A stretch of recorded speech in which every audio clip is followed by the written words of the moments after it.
Star Tamil செய்திகள். முதலில் தலைப்புச் செய்திகள்.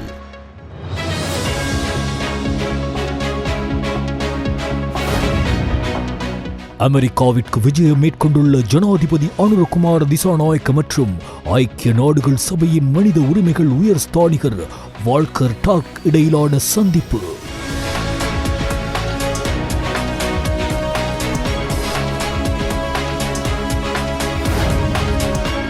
இந்திய வெளியுறவுத்துறை அமைச்சர் எஸ் ஜெய்சங்கரை சந்தித்த இலங்கை வெளிவிவகார அமைச்சர் விஜித ஹேரத்.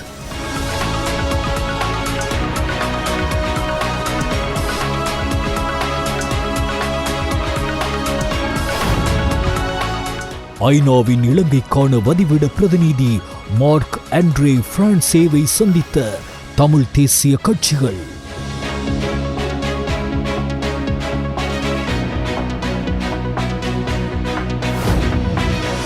போலீஸ் போதைப்பொருள் தடுப்பு பிரிவினரால் விசாரிக்கப்பட்டு வந்த சம்பத் மணம்பேரியை விளக்கமறியலில் வைக்குமாறு நீதிமன்றம் உத்தரவிட்டுள்ளது.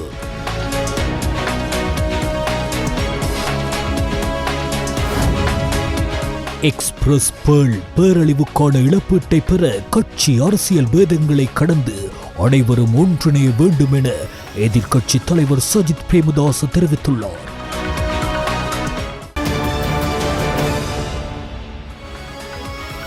உள்நாட்டுச் செய்திகள். ஐக்கிய நாடுகள் சபையின் 80வது பொது சபை அமர்வில் கலந்து கொள்வதற்காக நாட்டிலிருந்து பயணமான ஜனாதிபதி அனுரகுமார திசாநாயக்க அந்நாட்டு நேரப்படி காலை 8:50 மணிக்கு அமெரிக்காவின் ஜான் எஃப் கெனடி சர்வதேச விமான நிலையத்தை சென்றடைந்தார். அமெரிக்காவில் உள்ள ஜான் எஃப் கெனடி சர்வதேச விமான நிலையத்தை சென்றடைந்து ஜனாதிபதி அனுரகுமார திசாநாயக்கவுக்கு ஐக்கிய நாடுகள் சபைக்கான இலங்கை நிரந்தர பிரதிநிதியும் முன்னாள் பிரதம நீதியரசருமான ஜனாதிபதி சட்டத்தரணி ஜயந்த ஜெயசூரிய உள்ளிட்டோரால் அமோக வரவேற்பு அளிக்கப்பட்டது. இந்த விஜயத்தில் ஜனாதிபதி அனுரகுமார திசாநாயக்கவுடன் வெளிநாட்டு அலுவல்கள், வெளிநாட்டு வேலைவாய்ப்பு மற்றும் சுற்றுலாத்துறை அமைச்சர் விஜித ஹேரத்தும் கலந்து கொண்டார்.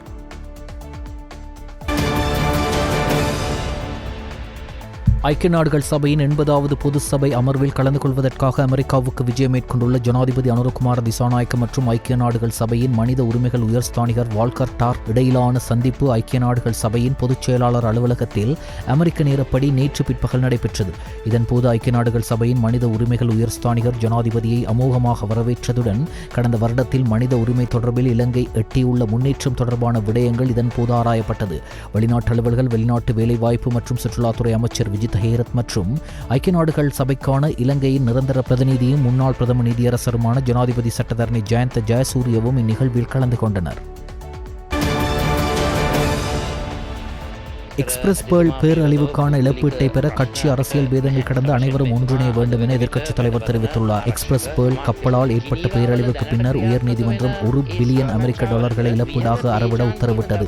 ஆனால் அந்த இழப்பீட்டை வழங்க சிங்கப்பூரில் உள்ள அந்த கப்பலின் நிறுவனம் நிராகரித்துள்ளது. 81 கொள்கலன்களில் உயிருக்கு ஆபத்தான பிளாஸ்டிக் துகள்கள் அதிகளவு அமிலம் கசிந்து சுற்றுச்சூழலில் பெரும் அழிவை ஏற்படுத்தியது. கட்டார் மற்றும் இந்தியா போன்ற நாடுகள் இந்த கப்பல் வருகையை நிராகரித்த போதும் நமது நாட்டு கடற்பரப்பினுள் பயணிக்க அனுமதி அளித்ததை தொடர்ந்து பெரும் நஷ்டம் ஏற்பட்டது. இன்றும் கூட பாதிக்கப்பட்ட மீனவர்களுக்கு இழப்பீடு வழங்கப்படவில்லை. எனவே இந்த பிரச்சனையில் நாம் ஒரு நாடாக ஒன்றிணைந்து குறித்த நிறுவனத்திற்கு எதிராக அதிகபட்ச நடவடிக்கைகளை எடுக்க வேண்டும் என எதிர்க்கட்சித் தலைவர் சஜித் பிரேமதாச தெரிவித்துள்ளார்.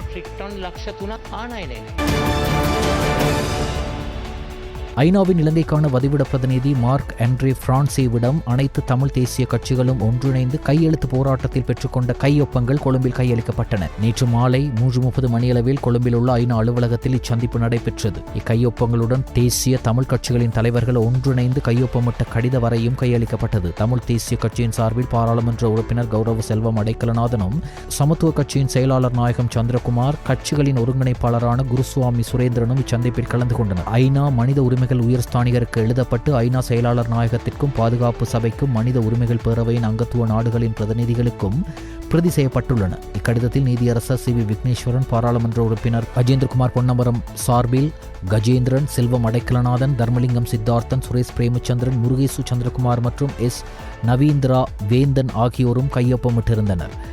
காலமாக தமிழ் மக்களுக்கு இழைக்கப்பட்ட அட்டூழிய குற்றங்களுக்கான நீதியை விரைந்து நிலைநாட்டவும் பிரதானமாக செம்மணி உட்பட எமது வடக்கு கிழக்கு தாயகத்தில் அடையாளப்படுத்தப்படும் மனித புதைக்குழிகளில் தொடர்ந்தும் அகழ்வு பணிகளை முன்னெடுக்கவும் கண்டெடுக்கப்படும் ஆதாரங்களை உறுதிப்படுத்தவும் சர்வதேச மேற்பார்வையுடன் கூடிய ஆலோசனை, தொழில்நுட்பம், நிதி, பாதுகாப்பு என பல கோரிக்கைகள் இக்கடிதத்தில் உள்ளடங்கியிருந்தன. அவற்றை நேரடியாகவும் ஐநா ஒருங்கிணைப்பாளரிடம் இச்சந்திப்பின் போது தமிழ் மக்களின் பிரதிநிதிகளால் வலியுறுத்தப்பட்டன. கிட்டத்தட்ட 1 மணி நேரமாக நடந்த இச்சந்திப்பு கையெழுத்து ஆவணங்களையும் கடித பிரதிகளையும் கையெழுத்ததுடன் முடிவடைந்தது. போலீஸ் போதைப்பொருள் தடுப்பு பிரிவினரால் விசாரிக்கப்பட்டு வந்த சம்பத் மணம்பேரியை விளக்கமறியலில் வைக்குமாறு நீதிமன்றம் உத்தரவிட்டுள்ளது.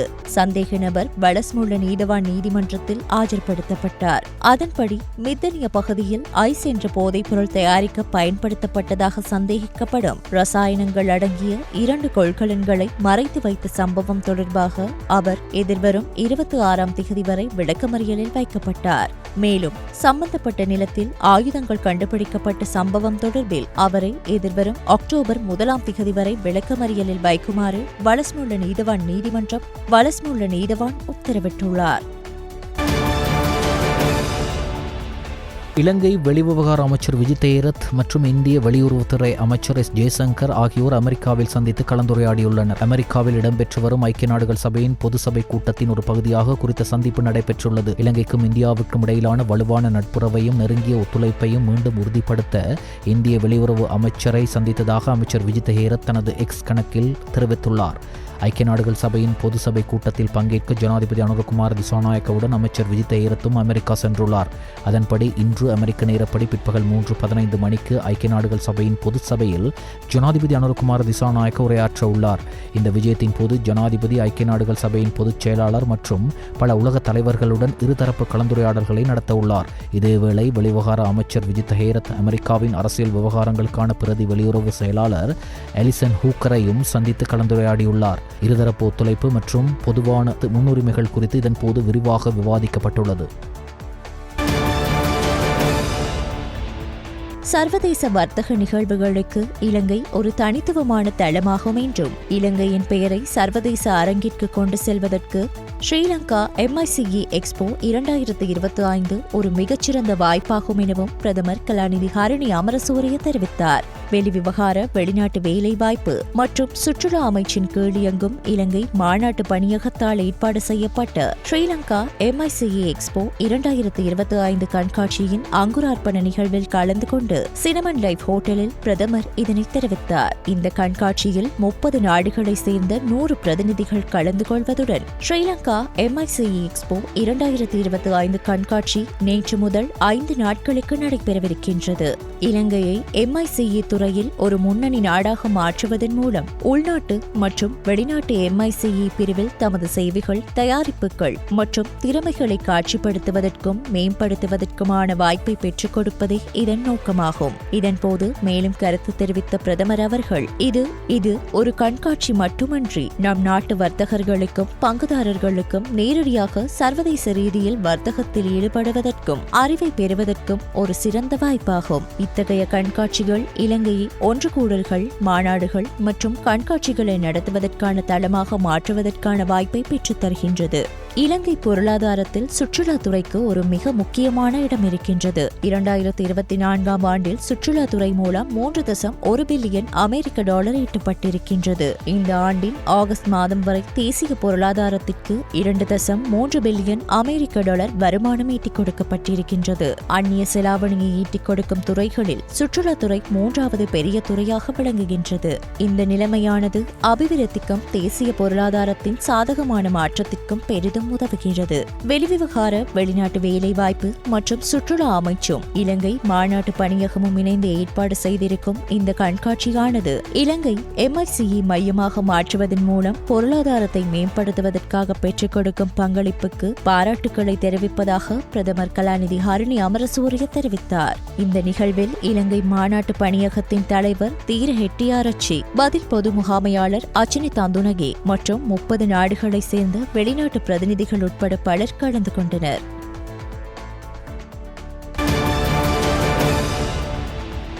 4 நாள் உத்தியோகபூர்வ விஜயத்தை மேற்கொண்டு இலங்கைக்கு வருகை தந்த இந்திய கடற்படை தளபதி அட்மிரல் தினேஷ் கே திரிபாதி பாராளுமன்ற வளாகத்தில் பிரதமர் கலாநிதி ஹரிணி அமரசூரிய அவர்களை சந்தித்தார். இந்திய கடற்படை தளபதி மற்றும் பிரதமர் கலாநிதி ஹரிணி அமரசூரிய ஆகியோருக்கு இடையில் இடம்பெற்ற இந்த உத்தியோகபூர்வ சந்திப்பில் இரு நாடுகளுக்கும் இடையிலான பாதுகாப்பு ஒத்துழைப்பை மேம்படுத்துதல் மற்றும் நீண்டகால நட்புறவை வலுப்படுத்துதல் உள்ளிட்ட இரு தரப்பினருக்கும் முக்கியமான பல விடயங்கள் குறித்து கலந்துரையாடப்பட்டது. அத்துடன் கடல்சார் பாதுகாப்பு மற்றும் பிராந்திய பாதுகாப்பை உறுதிப்படுத்துதல், சட்டவிரோத போதைப்பொருள் கடத்தல், சட்டவிரோத மீன்பிடி நடவடிக்கைகள் உள்ளிட்ட சவால்களுக்கு முகம் கொடுக்கும் வகையில் கூட்டு அணுகுமுறையுடன் செயற்படுவதன் முக்கியத்துவம் பற்றி வலியுறுத்தப்பட்டது. மேலும் இந்நாட்டு கடற்படை அதிகாரிகளுக்கான பயிற்சி வாய்ப்புகளை இந்திய அரசாங்கத்தினால் வழங்குவது குறித்தும் கவனம் செலுத்தப்பட்டது. இலங்கை கடற்படை 12வது தடவையாகவும் ஏற்பாடு செய்யும் காலி கலந்துரையாடல் சர்வதேச கடல்சார் மாநாடு 2025 கலந்து கொண்டதன் பின்னர் 2025 செப்டம்பர் 25 இந்திய கடற்படை தலைவர் அட்மிரல் தினேஷ் கே திரிபாதி மீண்டும் நாடு திரும்ப இருக்கின்றார். இந்த சந்திப்பில் இந்திய அரசாங்கத்தின் உயர் அதிகாரிகள், பிரதமரின் செயலாளர் பிரதீப் சபுதந்தரி, பிரதமரின் மேலதிக செயலாளர் சாகரிகா போகவத், வெளிவிவகார, வெளிநாட்டு வேலைவாய்ப்பு மற்றும் சுற்றுலாத்துறை அமைச்சின் தெற்காசிய மற்றும் SRCC பிரிவின் பணிப்பாளர் நாயகம் சமந்த பத்திரன ஆகியோரும் கலந்து கொண்டனர்.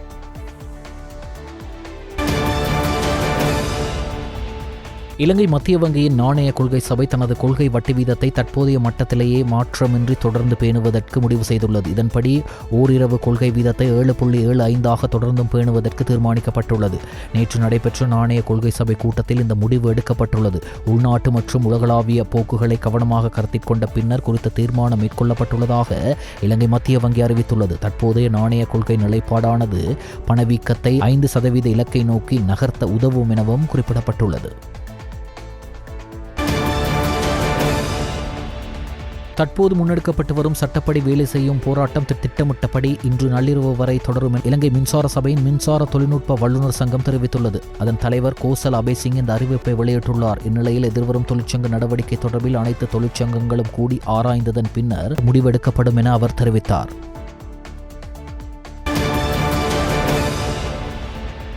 போதைப்பொருள் கடத்தல்காரர்களின் நடவடிக்கையில் சிக்காமல் இருப்பது எப்படி என்பது தொடர்பில் கடற்றொழிலாளர்களுக்கு தெளிவுபடுத்தும் வேலை திட்டத்தை முன்னெடுக்குமாறு பணிப்பு விடுக்கப்பட்டுள்ளது. கடற்றொழில், நீரியல் மற்றும் கடல் வளங்கள் அமைச்சர் ராமலிங்கம் சந்திரசேகரால் போதைப்பொருள் ஒழிப்பு பிரிவினருக்கு இந்த பணிப்பு விடுக்கப்பட்டது. கடற்றொழில் அமைச்சர் தலைமையில் கடற்றொழில் அமைச்சின் 25 மாவட்ட இணைப்பாளர்களுடனான விசேட கலந்துரையாடல் அமைச்சில் நேற்று நடைபெற்றது. கடற்றொழில், நீரியல் மற்றும் கடல் வளங்கள் பிரதி அமைச்சர் ரத்ன கமகே, அமைச்சின் செயலாளர் PK கோலித்த கமால் ஜினதாச மற்றும் துறைசார் அதிகாரிகள் ஆகியோருடன் சில நாடாளுமன்ற உறுப்பினர்களும் இதில் பங்கேற்றிருந்தனர். இதன்போது கடற்றொழிலாளர்களை போதைப்பொருள் கடத்தலுக்கு கடத்தல்காரர்கள் பயன்படுத்துவது பற்றி போதைப்பொருள் ஒழிப்பு பிரிவு விளக்கம் அளித்தது. இதையடுத்து இதனை தடுக்கும் வகையில் விழிப்புணர்வு கூட்டங்களை நடத்துமாறு அமைச்சர் உத்தரவிட்டார். அதேபோல் இது பற்றி கடற்படையினருக்கும் தெளிவுபடுத்தப்படும் எனவும் குறிப்பிட்டார். அத்துடன் உள்நாட்டு நீர்நிலைகளில் மீன் உற்பத்திகளை பெருக்குவது பற்றி நெக்டா நிறுவனத்தின் தலைவர் விளக்கம் அளித்தார். இதற்குரிய ஏற்பாடுகள் செய்து கொடுக்கப்படும் என அமைச்சர் உறுதியளித்தார். அதேபோல் மீனவர்கள் எதிர்கொள்ளும் பிரச்சினைகள் மற்றும் உள்நாட்டு நீர்நிலைகளில் மீன்பிடி தொழிலில் ஈடுபடுபவர்கள் எதிர்நோக்கும் பிரச்சினைகள் சம்பந்தமாகவும் கலந்துரையாடப்பட்டன.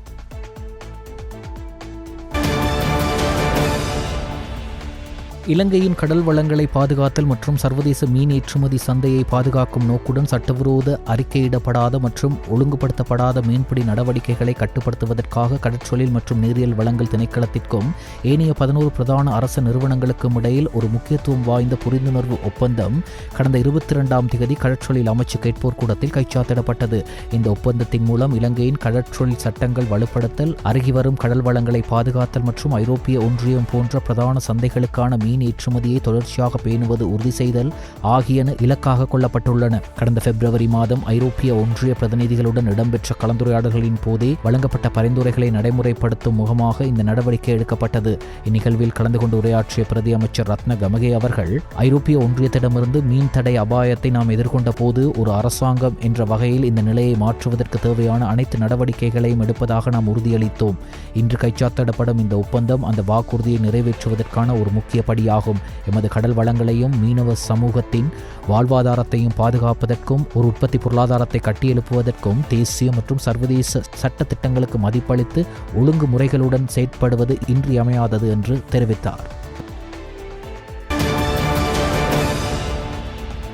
கிளீன் ஸ்ரீலங்கா வேலை திட்டத்திற்கு இணங்க பொது நிர்வாக மாகாண சபைகள் மற்றும் உள்ளூராட்சி அமைச்சினால் செயற்படுத்தப்படும் உள்ளூராட்சி நிறுவனங்களில் திண்ம கழிவுகளை மீண்டும் பயன்படுத்தக்கூடிய வகையில் மாற்றும் வசதிகளை வழங்குவதற்காக கழிவு மீட்பு மையங்களை தொடங்க அரசாங்கம் திட்டமிட்டுள்ளது. அதன்படி 9 மாகாணங்களையும் உள்ளடக்கிய வகையில் கழிவு மீட்பு மையங்களை நிறுவ திட்டமிடப்பட்டுள்ளதுடன் அதன் முதல் நிகழ்ச்சி திட்டமாக 50.8 மில்லியன் ரூபாய் செலவில் காத்தான்குடி நகர சபையில் கழிவு மீட்பு மையத்தின் பணிகள் நேற்று ஆரம்பித்து வைக்கப்பட்டன. உட்காத குப்பைகள் உருவாகும் தலா 6 இடங்களில் மொத்தம் 54 இடங்கள் தெரிவு செய்யப்பட்டுள்ளதுடன் தற்போது அந்த இடங்களில் 25 சாத்தியக்கூறு ஆய்வு நடத்தப்பட்டுள்ளது. அதன்படி அடுத்த 3 ஆண்டுக்குள் சுகாதார குப்பை கிடங்குகளில் சேரும் கழிவுகளின் அளவை 30% குறைக்க சமூக விழிப்புணர்வு மற்றும் சமூக பங்கேற்பு மூலம் 3R எண்ணக்கருவை செயற்படுத்துதல், உருவாக்கப்படும் கழிவுகளின் அளவை குறைத்தல் மற்றும் முறையாக பிரிக்கப்பட்ட கழிவுகளை சேகரித்தல் மற்றும் முகாமைத்துவம் செய்வதற்கு உள்ளாட்சி நிறுவனங்களை வலுவூட்ட இதன் மூலம் எதிர்பார்க்கப்படுகின்றது. கிளீன் ஸ்ரீலங்கா செயலகத்தின் ஒருங்கிணைப்பின் கீழ் பாதுகாப்பு அமைச்சு, முப்படை மற்றும் சிவில் பாதுகாப்பு திணைக்களம், இலங்கை மகாவலி அதிகார சபை, தன்னார்வ தொண்டு நிறுவனங்கள், சுற்றுச்சூழல் ஆர்வலர்கள் மற்றும் சுற்றியுள்ள பகுதிகளில் வசிப்பவர்கள் உட்பட ஏராளமானோர் இந்த நிகழ்ச்சியில் பங்கேற்றதுடன் அமைச்சர்கள், பிரதி அமைச்சர்கள், மாவட்டத்தை பிரதிநிதித்துவப்படுத்தும் பாராளுமன்ற உறுப்பினர்கள், நகர சபைகள், பிரதேச சபை தவிசாளர்கள் உள்ளிட்ட பிரதேச அரசியல் பிரதிநிதிகளும் இந்த நிகழ்ச்சியில் பங்கு பெற்றனர். முன்னாள் அமைச்சர் உதய கமன்பிலவை கைது செய்ய முடிவு எடுக்கப்படுமானால் அது தொடர்பில் மனு ஒன்றினூடாக நீதிமன்றத்திற்கு அறிவிப்பதாக சட்டமா அதிபர் இன்று மேல்முறையீட்டு நீதிமன்றத்திற்கு அறிவித்துள்ளார். தாம் கைது செய்யப்படுவதை தடுக்கும் உத்தரவு ஒன்றை பிறப்பிக்குமாறு கோரி உதய கமன்பில தாக்கல் செய்துள்ள ரிட் மனு இன்றைய தினம் விசாரணைக்கு அழைக்கப்பட்டது. இதன்போதே குற்றப்புலனாய்வு திணைக்களம் சார்பில் ஆஜரான மேலதிக சொலிசிட்டர் இந்த அறிவிப்பை வெளியிட்டுள்ளார். களுத்துறை வஸ்கடுவ பகுதியில் புகையிரத வீதியை கடக்க முற்பட்ட காரொன்று கடுகதி ரயில் மோதி விபத்துக்குள்ளானதில் 2 காயமடைந்தனர். களுத்துறை வடக்கு போலீஸ் பிரிவிற்குட்பட்ட வஸ்கடுவ கோட்க சந்திக்கு அருகில் மருதானையிலிருந்து களுத்துறை நோக்கி பயணித்த கடுகதி புகையிரதம் மோதி காரொன்று விபத்துக்குள்ளானது. சம்பவத்தில் காரில் பயணித்த 2 காயமடைந்த நிலையில் வைத்தியசாலையில் அனுமதிக்கப்பட்டுள்ளனர். புகையிரத கடவைக்கு அருகில் புகையிரதம் வருவதாக சமிஞை அளிக்கப்பட்ட போதும் குறித்த கார் சாரதி அதனை கவனத்தில் கொள்ளாது வாகனத்தை முன்னோக்கி செலுத்திய நிலையில் ரயிலில் மோதி விபத்து சம்பவித்துள்ளது. இதன்போது காருக்கு பலத்த சேதம் ஏற்பட்டுள்ளதுடன் வாகனத்தில் சிக்கியிருந்த 2வரையும் பிரதேசவாசிகள் பெரும் பிரயத்தனத்தின் பின்னர் மீட்டுள்ளனர். இதேவேளை மேற்படி சம்பவம் தொடர்பில் களுத்துறை வடக்கு போலீசார் மேலதிக விசாரணைகளை முன்னெடுத்து வருகின்றனர்.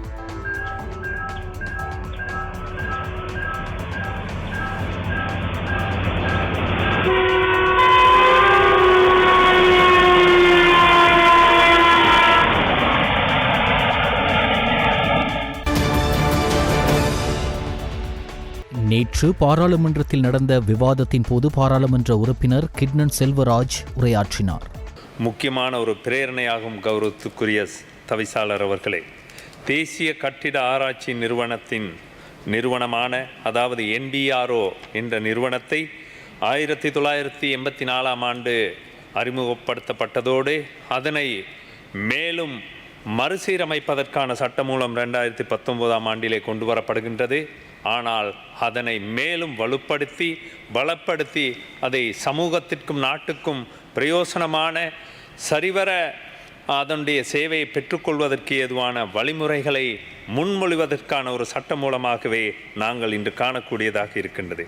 இந்த சட்ட மூலம் பிரதானமாக இந்த நிறுவனம் தற்போதைய சட்டங்களின் மூலம் மேலும் வலுப்படுத்தப்படுகின்றது. இந்த சட்ட மூலம் இந்த சட்டமூலத்தால் இந்த நிறுவனம் தற்போதைய சட்டங்களின் மூலம் மேலும் வலுப்படுத்தப்படுகின்றது. முதலாவது. இரண்டாவது, இது தேசிய அபிவிருத்தி திட்டங்களுக்கு பங்களிக்கின்றது மற்றும் நாடாளுமன்றத்தால் அங்கீகரிக்கப்படுகின்றது. இரண்டாவது. மூன்றாவது, பாதுகாப்பில் உள்ள தகவல்களின்படி மண்சரிவு அபாயத்தை குறைப்பதில் இது ஒரு முக்கிய பங்கை ஆற்றுகிறது.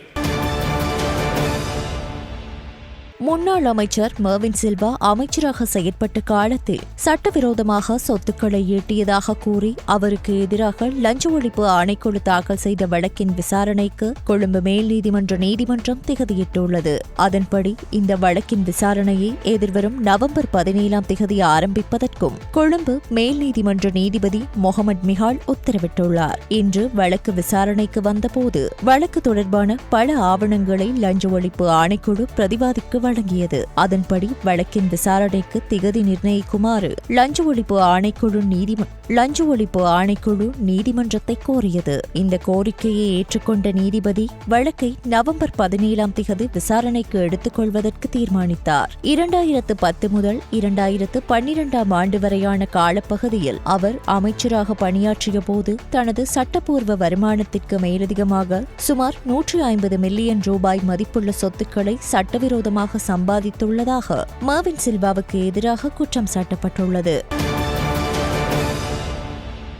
போதைப்பொருள் கடத்தல்காரர் மற்றும் பாதாள உலக குழுவின் தலைவர் என கூறப்படும் மிதிகம ருவன் என்ற ருவன் சாமரவிடம் வாக்குமூலம் பதிவு செய்ய போதைப்பொருள் தடுப்பு பணியகத்திற்கு கொழும்பு நீதவான் நீதிமன்றம் அனுமதி வழங்கியது. போலீஸ் போதைப்பொருள் தடுப்பு பணியகம் விடுத்த கோரிக்கையை பரிசீலித்த கொழும்பு பிரதான நீதவான் அசங்க எஸ் போதரகம இந்த உத்தரவை பிறப்பித்தார்.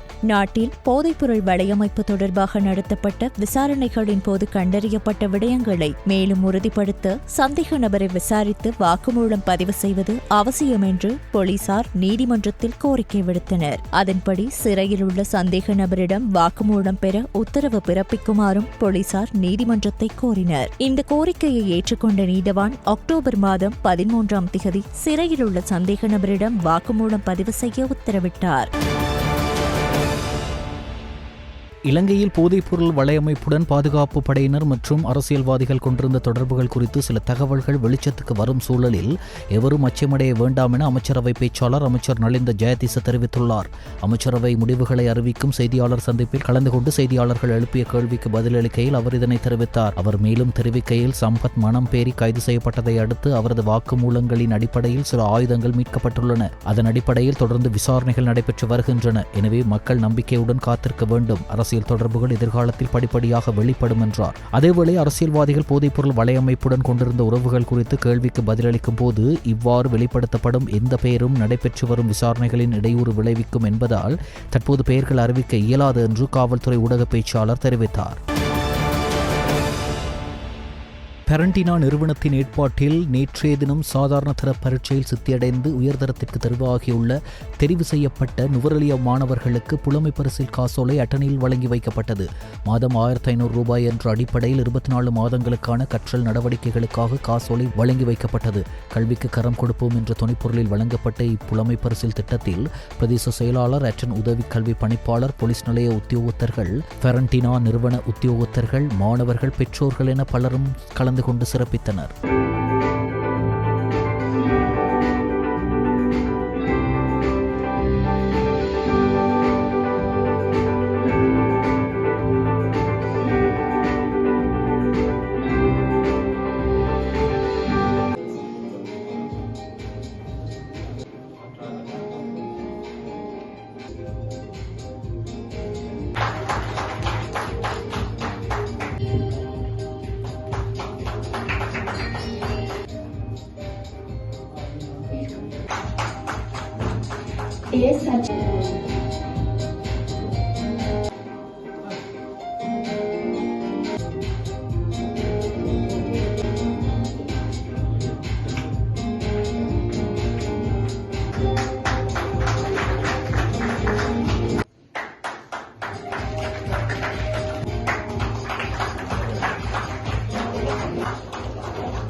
லஞ்ச ஒழிப்பு ஆணைக்குழுவின் பணிப்பாளர் நாயகமாக மேல் நீதிமன்ற நீதிபதி ரங்க திசாநாயக்க நியமிக்கப்பட்டதை சவாலுக்கு உட்படுத்தி உயர் நீதிமன்றத்தில் தாக்கல் செய்த அடிப்படை உரிமைகள் மனுவை மனுதாரர்கள் மீளப் பெற்றனர். ஞானபிரபா தேரர் உள்ளிட்ட குழுவினரால் தாக்கல் செய்யப்பட்ட இந்த மனுவில் கடந்த ஜனவரி 10ஆம் திகதி ஜனாதிபதியால் செய்யப்பட்ட இந்த நியமனம் அரசியலமைப்பு கொள்கைகளை மீறுவதாகவும் பொதுமக்களின் நம்பிக்கை மற்றும் அடிப்படை உரிமைகளை குறைமதிப்பிற்கு உட்படுத்துவதாகவும் கூறப்பட்டது. குறித்த வழக்கு பிரதம நீதியரசர் பிரீத்தி பத்மன் சூரசேன, நீதியரசர்களான மஹிந்த சமயவர்தன மற்றும் சம்பத் அபயகோன் ஆகியோரை கொண்ட மூவரடங்கிய நீதியரசர்கள் முன் விசாரணைக்கு எடுத்துக் கொள்ளப்பட்ட போது மனுதாரர்களின் சட்டத்தரணி மனுவை மீளப்பெற நீதிமன்றத்தின் அனுமதியை கோரினர். இந்த கோரிக்கையை அனுமதித்த நீதியரசர்கள் மனுவை தள்ளுபடி செய்து உத்தரவிட்டனர்.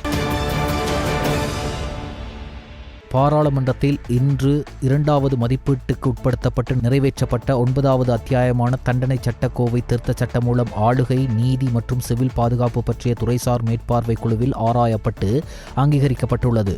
குறித்த மேற்பார்வை குழு அதன் தலைவர் பாராளுமன்ற உறுப்பினர் வைத்தியர் நஜித் இந்திக தலைமையில் நேற்று பாராளுமன்றத்தில் கூடிய போது இச்சட்ட மூலத்திற்கு அங்கீகாரம் வழங்கப்பட்டது. சிறுவர்களை இலக்கு வைத்து மேற்கொள்ளப்படும் உடல் ரீதியான தண்டனைகள் மற்றும் மாணவர்களுக்கு பாதிப்பை ஏற்படுத்தும் தண்டனை முறைகளை முடிவுக்கு கொண்டு வரும் நோக்கிலும் அவ்வாறான குற்றச்செயல்களுக்கு சட்ட ரீதியாக தண்டனையை பெற்றுக் கொடுக்கும் நோக்கிலேயே இச்சட்டம் மூலம் கொண்டுவரப்பட்டிருப்பதாக குழுவின் தலைவர் தெரிவித்தார். சிறுவர் தடுப்பு நிலையங்கள், பாடசாலைகள் உள்ளிட்ட பல்வேறு இடங்களில் சிறுவர்களுக்கு வழங்கப்படுகின்ற உடல் ரீதியான தண்டனைகளை நிறுத்துவதற்கு இலங்கையில் நீண்டகாலமாக சட்ட ஏற்பாடுகள் காணப்படவில்லை. இது தொடர்பில் சமூகத்தில் விரிவாக பேசப்பட்டு வந்ததுடன் அவ்வாறான நிலைமையை மாற்றுவதற்கு சட்ட ரீதியான ஏற்பாடுகள் கொண்டுவரப்பட வேண்டியதன் அவசியம் பற்றியும் கலந்துரையாடப்பட்டது.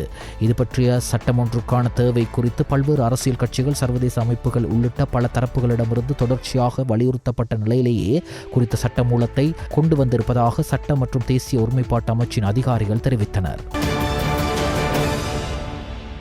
தங்கல்ல சீனி மோதர பகுதியில் வீடொன்றிலிருந்து 3 பேர் மர்மமான முறையில் இறந்ததற்கான காரணம் தற்போது தெரிய வந்துள்ளது. இந்த மரணங்கள் குறித்து சட்ட வைத்திய பரிசோதனையை தங்கல்ல ஆதார வைத்தியசாலையின் சட்ட வைத்திய அதிகாரி ருவான் நாணயக்கார மேற்கொண்டார். இந்த மரணங்கள் பியர் மற்றும் ஹெரோயின் அதிகமாக உட்கொண்டதால் ஏற்பட்டதாக தெரிய வந்துள்ளது. தங்கல்லை சீனி மோதர பகுதியில் வீடொன்றில் இருந்து நேற்று முன்தினம் 2 இளைஞர்களின் சடலங்கள் மீட்கப்பட்ட அதே நேரத்தில் அந்த வீட்டிலிருந்து மற்றொருவர் தங்கல்ல ஆதார வைத்தியசாலையில் சிகிச்சை பெற்று வந்த நிலையில் உயிரிழந்தார். ஹம்பந்துட்டை தங்காளை சீனிமோதிர பகுதியிலிருந்து கைப்பற்றப்பட்ட போதைப்பொருள் தொகை கடந்த 21ஆம் தேதி 2 கப்பல்களில் நாட்டிற்கு கொண்டுவரப்பட்டதாக தெரிவிக்கப்படுகிறது. குறித்த போதைப்பொருள் தொகை குடவெல்ல மாவெல்ல கடற்கரையில் தரையிறக்கப்பட்டுள்ளதாக போலீசார் தெரிவித்தனர். பின்னர் குறித்த போதைப்பொருள் அங்கிருந்து கடற்கரைக்கு அருகிலுள்ள வீட்டொன்றிற்கு எடுத்து செல்லப்பட்டு சிறிய ரக பாரவூர்தியில் ஏற்றப்பட்டு சீனிமோதிர மற்றும் கொடெல்லவெல்ல பகுதிகளுக்கு 2 சந்தர்ப்பங்களில் கொண்டு செல்லப்பட்டுள்ளது. மாவெல்ல கடற்கரையிலிருந்து சீனிமோதிர வீட்டிற்கு போதைப் பொருட்களை கொண்டு சென்ற குழுவினர் அந்த வீட்டில் மது அருந்தியுள்ளனர். அத்துடன் குறித்த வீட்டில் கண்டெடுக்கப்பட்ட உடல்களுக்கு அருகில் ஐஸ் போதைப் பொருள் இருந்ததாகவும் போலீசார் தெரிவித்தனர். முன்னதாக தங்காளை சீனிமோதிர பகுதியில் மேற்கொள்ளப்பட்ட தேடுதல் நடவடிக்கையில் 3 சிறிய ரக பாரவூர்தியில் மறைத்து வைக்கப்பட்டிருந்த ஐஸ் மற்றும் ஹெரோயின் உள்ளிட்ட 705 கிலோகிராம் போதைப் பொருட்கள் கண்டுபிடிக்கப்பட்டன. அதன்படி குறித்த போதைப் பொருள் கையிருப்பின் சந்தை மதிப்பு சுமார் 988 கோடி ரூபாய் என போலீசார் தெரிவித்தனர். இது தரைப்பகுதியில் ஒரே நாளில் கண்டுபிடிக்கப்பட்ட மிக பாரிய அளவிலான போதைப்பொருள் தொகையாக கருதப்படுகின்றமை குறிப்பிடத்தக்கது. பொதுக்கூட்டங்களில் பொறுப்பற்ற அறிக்கைகளை வெளியிடுவதை தவிர்க்குமாறு ஸ்ரீலங்கா பொதுஜன பெரமுனவின் முன்னாள் பாராளுமன்ற உறுப்பினர் திஸ்ஸ குட்டியாரச்சிக்கு கட்சியின் பொதுச் செயலாளர் சாகர காரியவசம் கடுமையாக எச்சரிக்கை விடுத்துள்ளார். அண்மையில் தெரிவிக்கப்பட்ட திஸ்ஸ குட்டியாரச்சியின் சர்ச்சைக்குரிய கருத்து கட்சி உறுப்பினர்கள் மத்தியில் கணிசமான கவலையை ஏற்படுத்தியுள்ளதாக பொதுச் செயலாளர் குறிப்பிட்டுள்ளார். இது கட்சி தலைமைக்கு கடுமையான கண்டனத்தை வெளியிட தூண்டியுள்ளதாக பொதுச் செயலாளர் சாகர காரியவசம் தெரிவித்துள்ளார். மிகிந்தளை பகுதியில் நடைபெற்ற மக்கள் சந்திப்பொன்றில் 2029ஆம் ஆண்டு நாமல் ராஜபக்ஷ ஜனாதிபதியாகும் நாளில் தான் அதிகாரப்பூர்வமற்ற ஜனாதிபதியாக இருப்பேன் என்று குட்டியாரச்சி கூறினார். இந்த கூற்று சமூக ஊடகங்களில் பெரும் சர்ச்சையை ஏற்படுத்தியிருந்த பின்னணியில் கட்சியின் பொதுச் செயலாளர் இந்த எச்சரிக்கையை விடுத்துள்ளார். மேல் சப்ரகமோ மற்றும் வடமேல் மாகாணங்களிலும் காலி, மாத்தர, கண்டி மற்றும் நுவரெலியா மாவட்டங்களிலும் சில இடங்களில் 50 மில்லிமீட்டர் அளவில் மழை பெய்யக்கூடும் என வளிமண்டலவியல் திணைக்களம் எதிர்வு கூறியுள்ளது. ஊவா மாகாணத்திலும் அம்பாறை மற்றும் மட்டக்களப்பு மாவட்டங்களிலும் பிற்பகல் 2 மணிக்கு பின்னர் இடியுடன் கூடிய மழை பெய்யக்கூடும். மத்திய மலைநாட்டின் மேற்கு சரிவுகளிலும் மத்திய, வடக்கு, வடமத்திய மற்றும் வடமேற்கு மாகாணங்களிலும் திருகோணமலை மற்றும் அம்பாந்தோட்ட மாவட்டங்களிலும் அவ்வப்போது 30 தொடக்கம் 40 கிலோமீட்டர் வேகத்தில் பலத்த காற்று வீசக்கூடும். இடிமின்னலுடன் கூடிய மழையுடன் கூடிய சந்தர்ப்பங்களில் தற்காலிக பலத்த காற்று ஏற்படக்கூடும். இதன் காரணமாக ஏற்படக்கூடிய ஆபத்துக்களை குறைப்பதற்கு தேவையான நடவடிக்கைகளை எடுக்குமாறு பொதுமக்களை வளிமண்டலவியல் திணைக்களம் அறிவுறுத்தியுள்ளது. வெளிநாட்டு செய்திகள். ஆப்கானிஸ்தான் தலைநகர் காபூலில் இருந்து இந்தியாவின் டெல்லிக்கு பயணம் செய்த விமானத்தின் சக்கர பகுதியில் ஒளிந்து கொண்டு பயணித்த 13 வயதுடைய ஒரு சிறுவனை பாதுகாப்பு படையினர் கைது செய்தனர். விசாரணைக்கு பிறகு குறித்த சிறுவன் அதே விமானத்தில் மீண்டும் ஆப்கானிஸ்தானுக்கு திருப்பி அனுப்பப்பட்டார். காபூலில் இருந்து புறப்பட்ட KAM விமானம் 2 மணி நேர பயணத்திற்கு பிறகு புதுடெல்லி சர்வதேச விமான நிலையத்தை வந்தடைந்தது. அப்போது விமானத்தின் சக்கர பகுதிக்கு அருகில் சந்தேகத்திற்கிடமாக நடமாடிய ஒரு சிறுவனை பாதுகாப்பு படையினர் கண்டனர். அவனை விசாரித்த போது தான் விமானத்தின் சக்கர பகுதியில் ஒளிந்து வந்ததாக தெரிவித்தான். சிறுவன் ஒளிந்திருந்த பகுதியை சோதனையிட்ட போது அங்கு ஒரு சிறிய ஒளிபெருக்கி இருந்தமை கண்டுபிடிக்கப்பட்டது. எனினும் விமானம் முழுவதும் நடத்தப்பட்ட சோதனையில் எந்தவிதமான சதி செயல்களும் இல்லை என உறுதிப்படுத்தப்பட்டுள்ளது. விசாரணைக்கு பின்னர் அந்த சிறுவன் மீண்டும் அதே விமானத்தில் ஆப்கானிஸ்தானுக்கு திருப்பி அனுப்பப்பட்டதாக பாதுகாப்பு வட்டாரங்கள் தெரிவித்தன. காசா மக்களுக்கு ஆதரவாக பலஸ்தீனத்தை அங்கீகரிக்க வலியுறுத்தி இத்தாலியில் போராட்டம் ஒன்று வெடித்துள்ளது. இத்தாலியின் பல்வேறு நகரங்களில் பலஸ்தீனத்துக்கு ஆதரவாக வேலைநிறுத்த போராட்டம் அறிவிக்கப்பட்ட நிலையில் நாடு முழுவதும் பல்லாயிரக்கணக்கான மக்கள் போராட்டத்தில் ஈடுபட்டனர். காசாவில் உள்ள மக்களை வெளியேற்றும் முயற்சியிலும் இஸ்ரேல் ராணுவம் ஈடுபட்டுள்ளது. இது ஒரு இன அழிவு என்று ஐநா அமைப்பு கடும் கண்டனம் தெரிவித்துள்ளது. காசா மக்களின் பாதுகாப்புக்கு உலக நாடுகள் பலவும் குரல் கொடுத்து வருகின்றன. மேலும் இங்கிலாந்து, ஆஸ்திரேலியா, கனடா, பிரான்ஸ் உள்ளிட்ட நாடுகள் பலஸ்தீனத்தை அங்கீகரித்து வருகின்றன.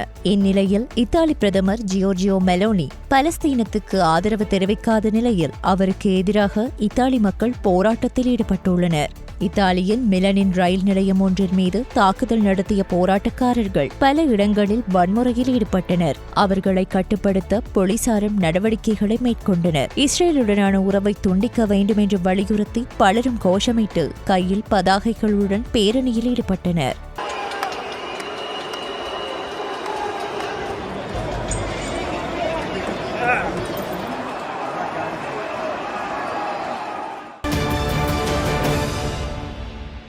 ரகசா புயல் வலுவடைந்துள்ள நிலையில் தாய்வானின் ஹுவாலியன் மாவட்டத்தில் உள்ள ஏரியொன்று நிரம்பி அதன் தடுப்பணை உடைந்து குவாங்புக் நகரம் வெள்ளத்தில் மூழ்கியுள்ளது.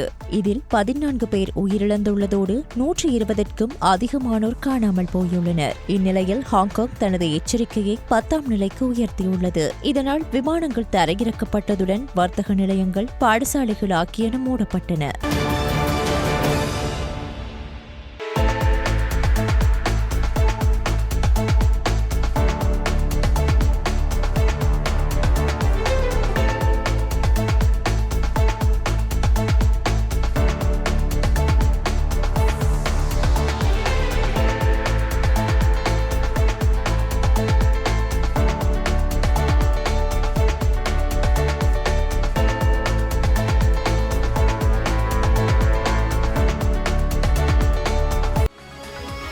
விளையாட்டு செய்திகள். ஆசிய கிண்ணத் தொடரின் சூப்பர் 4 சுற்றின் இலங்கை அணிக்கு எதிரான போட்டியில் பாகிஸ்தான் அணி 5 விக்கெட்டுகளால் வெற்றி பெற்றுள்ளது. போட்டியில் நாணய சுழற்சியில் வெற்றி பெற்ற பாகிஸ்தான் அணி முதலில் களத்தடுப்பை தெரிவு செய்தது. இதன்படி முதலில் துடுப்படுத்தாடிய இலங்கை அணி நிர்ணயிக்கப்பட்ட 20 ஓவர்கள் நிறைவில் 8 விக்கெட்டுகளை இழந்து 133 ஓட்டங்களை பெற்றுக் கொண்டது. இலங்கை அணி சார்பில் துடுப்பாட்டத்தில் கமிந்து மெண்டிஸ் அதிகபட்சமாக 50 ஓட்டங்களை பெற்றுக் கொடுத்தார். பாகிஸ்தான் அணி சார்பில் பந்துவீச்சில் சஹின் ஷா அப்ரிடி 3 விக்கெட்டுகளை வீழ்த்தினார். இந்நிலையில் 134 என்ற வெற்றி இலக்கை நோக்கி துடுப்பாடிய பாகிஸ்தான் அணி 18 ஓவர்கள் நிறைவில் 5 விக்கெட்டுகளை மாத்திரமே இழந்து வெற்றி இலக்கை அடைந்தது. Nick, another one. Inside out, beautiful.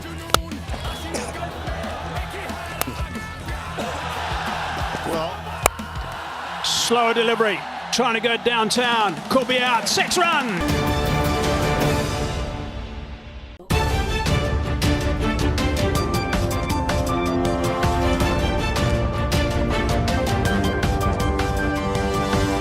Star Tamil செய்திகள் இத்துடன் நிறைவடைகின்றன. மீண்டும் எமது செய்திகள் நாளை இரவு 7 மணிக்கு ஒளிபரப்பாகும்.